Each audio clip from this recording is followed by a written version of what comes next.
हमको हराम की ज़रूरत नहीं है। मैं इसलिए बोल रहा हूँ कि अच्छे दाम मिलते हैं तो लोग अपना ईमान भी बेच देते हैं। मुझे कई स्कूलों से ऑफर आए, लेकिन आज वो चेयरमैन के नाम से कहलाते हैं। तो बेहतर है कि हम थोड़ा सा खुल के बात करें। उसके ताल्लुक से भ्रष्टाचारी के बहुत सारे रिकॉर्ड है, उसकी भी हमारे पास इंक्वायरी है। आंखों से आंसू आ गए आपको फंसाने के लिए। ये वीडियोस भी मेरे पास है। कारपोरेटर जो स्कूल को अच्छी बनाने की बजाय उसको शादी हॉल बना देता है, वो कमाने की दुकान हो गई। 10,000 डोनेशन की भीख मांग रहे और हम इसलिए इतनी डेयरिंग से बात कर रहे हैं। ऐसा लगता नहीं है आपको कि शहद की मक्खी के छत्ते के ऊपर जो पत्थर मारने के बराबर है? मेरे को जो है बदनाम करने के लिए कई औरतों को भेजा गया। एक शेर मुझे और याद आ गया। इस्तकबाल है आपका मानव समाचार में, मैं हूं अब्दुर्रहमान। मालेगांव शहर में तालीमी मामलात को लेकर इन दिनों काफ़ी उथल पुथल नज़र आ रही है। कई तालीमी अदारों के ऊपर इंक्वायरी चल रही है। कई तालीमी अदारे इस वक्त जांच के घेरे में आ रहे हैं, क्योंकि उन तालीमी अदारों में कहीं ना कहीं कुछ ऐसी हरकतें हो रही हैं, कुछ ऐसी चीज़ें वहाँ पर हो रही हैं, कुछ ऐसे मामलात हैं जो मामलात गैर कानूनी मामलात के ज़मरे में आते हैं। एक स्कूल जो कि सरदार कैंपस है, उस पर तो बाकायदा FIR दर्ज हो चुकी है। बहुत सारे तालीमी अदारे ऐसे हैं कि जिन पर अब बाकायदा शिकंजा कसा जा रहा है, और ये शिकंजा जो है यूं ही नहीं कसा जा रहा है। उन तालीमी अदारों में कहीं ना कुछ ऐसी गड़बड़ी चल रही है जिसको लेकर कुछ सामाजिक जो संस्थाएं या कुछ सामाजिक कार्यकर्ता लोग हैं वो उस पर सवाल उठा रहे हैं। क्योंकि स्कूल मदारिस इनका ताल्लुक़ आपके अपने बच्चों के मुस्तकबिल से होता है। अगर वहाँ पर सब कुछ ठीक ठाक है, काबिल असातिज़ा को लगाया जाता है, तब इन्हीं मदारिस इन्हीं स्कूलों से आपके बच्चे एक बेहतरीन मुस्तकबिल पा सकते हैं। मगर अगर यहाँ पर ही 420 की जाए और ना अहल लोगों को टीचर के रूप में, असातिज़ा के रूप में ले देकर लगा दिया जाए, तब आपके बच्चों के तालीमी मुस्तकबिल पर भी सवालात उठाए जाते हैं, सवालात उठ सकते हैं। कंपटीशन के इस दौर में जब पूरी दुनिया जो है काबिलियत की तरफ बढ़ रही है, मालेगांव शहर यहाँ पर मुख्तलिफ तालीमी मामलात में अब घिरता चला जा रहा है। यहाँ के बच्चों की तालीम पर अब सवाल उठने लगे हैं। ऐसे कुछ सुलगते सवालों के साथ इस वक्त तो मेरे साथ सामाजिक कार्यकर्ता, सोशल वर्कर, एक पॉलिटिकल बैकग्राउंड भी जिनका है, एहतशाम बेकरी वाला, इन तमाम मुद्दों पर बात करने वाले हैं। कुछ तालीमी इदारों पर बाकायदा ये जो है FIR कराए जाने का मुतालबा भी कर रहे हैं। इस मामले में उन्होंने कुछ कागजी कार्रवाई भी की है। अब किन किन अदारों को लेकर उनको शक हो रहा है या किन किन तालीमी अदारों को लेकर उनके एतराज़ात हैं, और एतराज़ात में उन्होंने कहाँ कहाँ तक अब जो है अपने एतराज़ को पहुँचाया है, इन तमाम बातों के लिए एहतशाम बेकरी वाला इस वक्त मानव समाचार के स्टूडियो में मौजूद हैं। उन्हीं से जानना चाहते हैं कि आज किन मुद्दों पर वो यहाँ पर अवामी अदालत में हमसे बात करना चाहते हैं। एहतशाम बेकरी वाला, आपका इस्तकबाल है मानव समाचार में। तो आपसे सबसे पहले ये हम जानना चाहेंगे कि किन किन मुद्दों या किन किन मामलात को लेकर आप फ़िक्रमंद हैं। आपको क्यों लगता है कि इन तालीमी अदारों में खुर्द-बुर्द चल रही है? इन तालीमी अदारों में कुछ ऐसे मामलात हैं जो गैर कानूनी ज़मरे में आते हैं और इन तालीमी अदारों से बच्चों के मुस्तकबिल को ख़तरा है। बिस्मिल्लाहिर्रहमानिर्रहीम। मैं सबसे पहले मानव समाचार का शुक्रिया अदा करता हूँ कि उन्होंने एक अच्छे काम के लिए जो है हमको चुना और यहाँ पर बुलाया। देखिए, लगभग 2-4-5 महीनों से हम इसके ऊपर जो है तालीमी माफियाओं को लेकर सरगर्म है। उसकी वजह यह है कि तालीम जो है वो ज़रूरी है। तालीम से इंसान के अंदर शऊर आता है, तालीम से जो है बच्चों का जो है फ्यूचर बनता है। ये आगे चलकर जो है डॉक्टर, इंजीनियर, यानी अपनी कौम को एक अच्छे रहबर की तरह जो है लोग मिले। इस तरीके से हमने एजुकेशन पे ज़्यादा ध्यान दिया।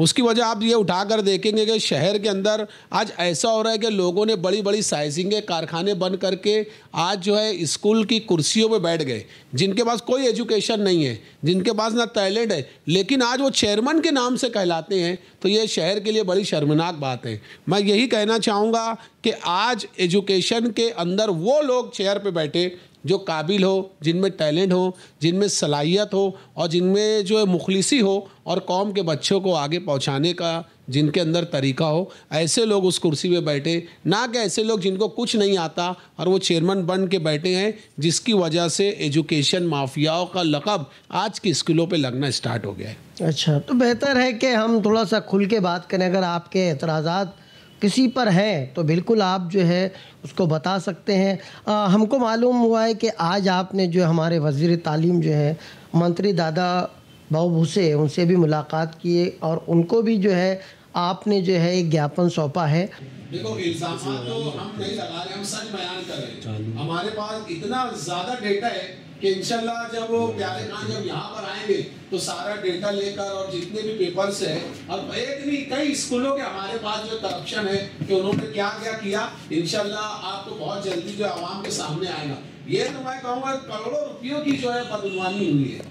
कहीं जो है खिचड़ी के नाम पर ले लो, कहीं जो है टीचरों के इस्तेसाल के नाम पे ले लो, कहीं पर जो कोई ट्रस्ट अगर किसी स्कूल को पैसा डोनेट करता है तो ये ऑडिट करते हैं कि ना, ये तक हमारे पास रिकॉर्ड है कि कोई ने इनको जो कोई फाउंडेशन ने इनको जो है ट्रस्ट को इनकी स्कूलों को पैसा डोनेट किया, ये ऑडिट करते हैं या नहीं, ये पैसा कहाँ जाता है, उसकी भी हमारे पास इंक्वायरी है। उसके बाद बहुत सारे मामलात को लेकर हम ये काम करें। कई कई टीचर तो मेरे पास ऐसे आ रहे हैं कि जिनकी जो है सैलरी भी स्टार्ट नहीं हुई और उन्होंने जो है 40-40 लाख रुपया जो है इनको भर्ती के नाम पर दिया और उनका एक ही जुमला है कि भाई कभी ये भतीजे को लगा लेते, कभी भांजे को लगा लेते। यानी स्कूल के अंदर टैलेंट और क्वालिटी को लेकर बिल्कुल जो है कोई भी टीचर नहीं लग रहा। उसकी वजह से हमको डबल नुकसान हो रहा है।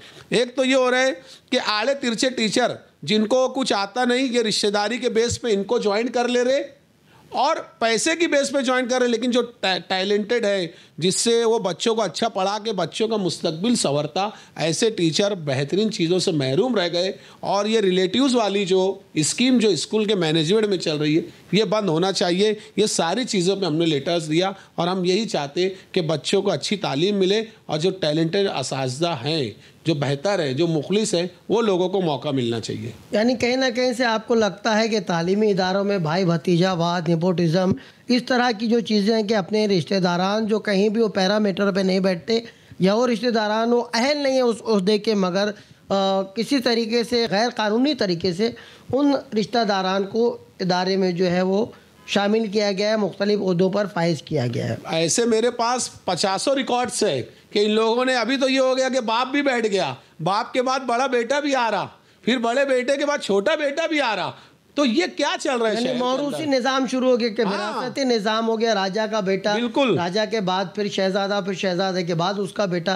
कहने का मतलब ये है कि एक विरासती निज़ाम जो चला आ रहा है। बिल्कुल, ये जो है कि विरासत जो है खानदानी, जिस तरीके से शहर में खानदानी सियासत चल रही है, अब तो मुझे ये लगने लगा कि एजुकेशन के अंदर भी खानदानी एजुकेशन की परंपरा चल रही। चेयरमैन के सामने बैठता है और जब वो पोर्टल के अंदर अच्छी मार्क्स लेकर बैठता है तो उसको रद्द कर दिया जाता और ये खुद अपने रिश्तेदारों को जो नाकारा है, जिनको कुछ नहीं आता, इनको प्लेसमेंट। सोचिए उस बाप की उम्मीद को क्या पहुँचता हूँ। एक तो बुजुर्ग ने तो एक शेर मुझसे कह दिया, एक बाबा आए, उन्होंने इस तरीके से बात की कि आंखों से आंसू आ गए। उन्होंने मुझसे कहा कि ये मेरा बेटा, मैं लूम चढ़ाकर इसको जो है एक टीचर बनाया, मैंने इसको पढ़ाया, लेकिन मेरे से 30 लाख रुपए मांगे जा रहे। इस तरीके के जुमले सुनने के बाद वो बाबा की आंखों में आंसू आ गए और मेरा भी दिल जो है एकदम नरम हो गया। तो उन्होंने एक शेर कहा था कि मुझे थकने नहीं देता ये ज़रूरत का पहाड़, मेरे बच्चे मुझे बूढ़ा होने नहीं देते। वो बुज़ुर्ग की इस तरीके का शेर सुनने के बाद जो तहलका मचा मेरे दिल के अंदर, मैं बयान नहीं कर सकता। तो यही हो रहा है शहर के अंदर, जो काबिल बाप जो है अपने बच्चे को अच्छा टीचर बनाकर जब वो मुकाम पे लाता तो उनके लिए कोई प्लेसमेंट नहीं है। अच्छा, हम तो जो प्राइवेट स्कूल है, चाहे प्राइमरी स्कूल हाई स्कूल हो, इन स्कूलों पर हम बहुत ज़्यादा डिपेंड हो गए, बहुत ज़्यादा फोकस हो गए। मैं या मेरे दौर के, मेरे वक्त के काफ़ी ऐसे काबिल लोग आज जो कहीं ना कहीं अच्छे ओहदों पर फायज़ हैं, इनकी जो इब्तदाई तालीम है वो सरकारी स्कूलों में हुई, प्राइमरी स्कूलों में हुई। आज हम देख रहे हैं कि प्राइमरी स्कूलें जो है, सरकारी प्राइमरी स्कूलें बंद होने के कगार पर आ गई हैं। आज कोई भी शख्स जो है अपने बच्चों को सरकारी या प्राइमरी स्कूलों में जो है दाखिल करवाना नहीं चाहता। कभी इस पर भी आपने जो है लोगों में जागरूकता फैलाने की कोशिश की कि इन प्राइवेट स्कूलों के बजाय सरकारी स्कूलों में भी जो अपने बच्चों को पढ़ाकर वहाँ पर जो है क्वालिटी एजुकेशन जो है वो उनको दिलवाया जाए, या वहाँ पे भी आपको लगता है कि शायद जो है वो स्कूलों में भी वैसी तालीम नहीं हो रही? क्या कहेंगे आप इस बारे में? देखिए, कारपोरेशन की स्कूलें जो है, सबसे अहम वजह है कि इसके अंदर आज कारपोरेशन की जो स्कूलें हैं, आप उसको उठाकर देख लिया जाए तो सबसे ज़्यादा ज़िम्मेदार वहाँ के कारपोरेटर्स होते हैं। कारपोरेशन स्कूल के ज़िम्मेदार कारपोरेटर्स होते हैं और जो शहर के लीडरान होते हैं, और शहर का आयुक्त, कमिश्नर, और उसके बाद जो एजुकेशन का जो ऑफिसर है, जो कारपोरेशन के अंदर जो है, ये ज़िम्मेदार होते हैं। आप ये उठाकर देखिए कि पाटिल जो वहाँ का जो अभी एओ है, उसके ताल्लुक से भ्रष्टाचारी के बहुत सारे रिकॉर्ड है। मैंने आयुक्त साहब से इससे पहले भी कहा, एक मैडम से उसने 1 लाख रुपए मांगे थे, उसके लिए मैंने लड़ाई किया, वो सारे हल करके वो मैडम को इंसाफ दिलाया। आज स्कूल का माहौल ये देखेंगे कि कारपोरेटर जो स्कूल को अच्छी बनाने की बजाय उसको शादी हॉल बना देता है। उसके बाद एक कारपोरेटर की ये जिम्मेदारी रहती है कि मैं स्कूल में जाके राउंड अप करूँ वहाँ पे क्या पढ़ाई हो रही है, या कमिश्नर की जिम्मेदारी होती है कि वो वहाँ जाके देखे, लेकिन शहर कमिश्नर भी उस तरफ रुख नहीं करता, और ना ही कारपोरेटर। आज शादी हॉल बना दे रहे, वहाँ पर नशे के अड्डे। सबसे पहली लड़ाई मैंने अपनी ही स्कूल से स्टार्ट की, क्योंकि मैंने भी वहाँ पर तालीम हासिल की है। जब उस टाइम का जो तालीम था वो अलग था, लेकिन अब जो तालीम मैं देख रहा हूँ वो तालीम नहीं है, वो कमाने की दुकान हो गई। अभी लोग ये कह रहे हैं कि हमने वहाँ पर जो है, पहली बात तो ये बताइए कि प्राइवेट अपना स्कूल के सेक्टर के अंदर, उसके कैंपस के अंदर प्राइवेट कोचिंग ये लोग चला सकते क्या? उसके बाद इंडियन बुटीक के बैनर्स के बड़े बड़े जहाँ तालीम की दरसगाह हैं, उसके जो है कारपोरेशन की जगहें हैं, उसके ऊपर होल्डिंग लगाकर ये जो है जूतों के इश्तिहार दे रहे। तो तालीम का म्यार इतना गिर गया कि जहाँ तालीम के पोस्टर लगने के बजाय वहाँ जूते लगेंगे। तो मैं वही बोल रहा, जैसे लोगों को आप इक़्तिदार पे बैठाएंगे वैसा असर आपको नज़र आएगा। ये एक सबसे अहम बात है। तो उस पर भी हम जो है लड़ाई लड़ रहे हैं, और इंशाल्लाह यकीन मानिए, मालेगांव स्कूल के ताल्लुक से हमने लेटर दिया, 15 दिन का टाइम दिया था, जिसमें 8 दिन गुजर चुके और 10 दिन बचाए। 10 दिन के बाद एहतिशाम बेकरी वाला तन्हा, और जो शहर की आवाम जो चाहती है बदलाव आए, तो कलेक्टर ऑफिस के बाहर मालेगांव हाई स्कूल के ताल्लुक से मैं धरना आंदोलन पे बैठने वाला हूँ। चाहे अकेले ही क्यों ना बैठूँ, लेकिन मैं ये बताऊँगा कि हम तोड़ीबाज नहीं हैं। हम तोड़ी देने वालों को कैसे तोड़ते, हम ये सिखाएंगे। हम तोड़ीबाज नहीं है, हम हक की आवाज़ है। हम शहर को फ़ायदा देने के लिए वहाँ मैं अकेला आंदोलन पे बैठूंगा, और जो शहर के मुखलिस लोग हैं इंशाल्लाह वो भी मेरा साथ देंगे। ये कोशिश है। मालेगांव स्कूल के अंदर मैंने जो एक लेटर ड्राफ्ट करके चेयरमैन और वहाँ के हेडमास्टर को मैंने ये दिया कि भाई पहले मुझे ये बताओ कि वहाँ पर गरीबी सतह के जितने बच्चे हैं, जैसे गरीबी सतह से भी नीचे लोग रहते हैं, तो वो बच्चों का एडमिशन वहाँ मुफ्त में किया जाए, उनसे कोई चार्ज नहीं लिया जाए। ये गवर्नमेंट का GR है, ये मेरा खुद का नहीं है। तो मैं ये तो उनसे भी 3-3 वो फीस के अलावा 3-3, 4-4, 5-5, 10-10 हज़ार डोनेशन की भीख मांग रहे। तो वो पहली लड़ाई जो है वो पॉइंट्स मैंने उनको दिया। उसके बाद असातिज़ा जो गैर तदरीब असातिज़ा बोले तो कैसे, जैसे अभी एक आ रहा अपने रिश्तेदार को लगा दे रहे, उनसे जो है रिश्तेदारी के नाम पे उनको ज्वाइन करवा देना, फिर किसी से 30 लाख 25 लाख लेके ज्वाइन करना, ये सब बंद होना। उसके खिलाफ भी मैंने वो पॉइंट्स लिखा। उसके बाद मैंने ये लिखा कि जो ट्रस्ट के जो पैसे आते हैं वो आपके पास आते, उसके बाद ऑडिट होता नहीं होता उसका हमको रिकॉर्ड दो।